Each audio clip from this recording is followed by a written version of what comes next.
Marker ব্যক্তিকে আমি vote দেব। আমি কোন মার্কার পক্ষে নয় যে মার্কাকে ভোট দিতে হবে নয়। আমি বিগত 2022 সালে শেখ হাসিনার কাছে গেছিলাম, আমি বলছিলাম নেত্রী আমাকে একটা এই যে এতগুলো 450টা মডেল মসজিদ দিলেন, আমাকে 10টা মসজিদ দেন বাংলাদেশে। উনি আমাকে বলে নাই, উনি বলছে যে ইসলামিক ফাউন্ডেশন আছে, তুমি হিন্দু ফাউন্ডেশন চাও।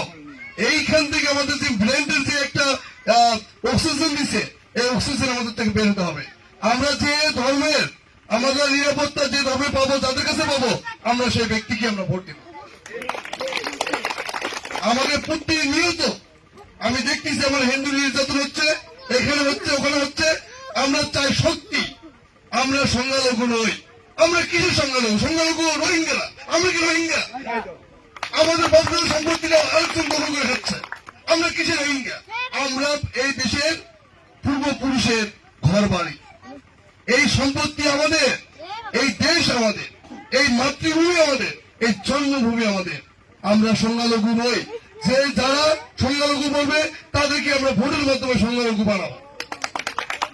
আমরা চাই আমরা সকল সনাতনী নিরাপত্তার মধ্য দিয়ে আমরা আমাদের ধর্মের নিয়ম কানুন পালন করব, যেন আমরা ইসলাম শান্তি ধর্ম, ইসলামকে শ্রদ্ধা সম্মান রেখে আমরা হিন্দুরা বাদ চলবো। এটা আমার কথা।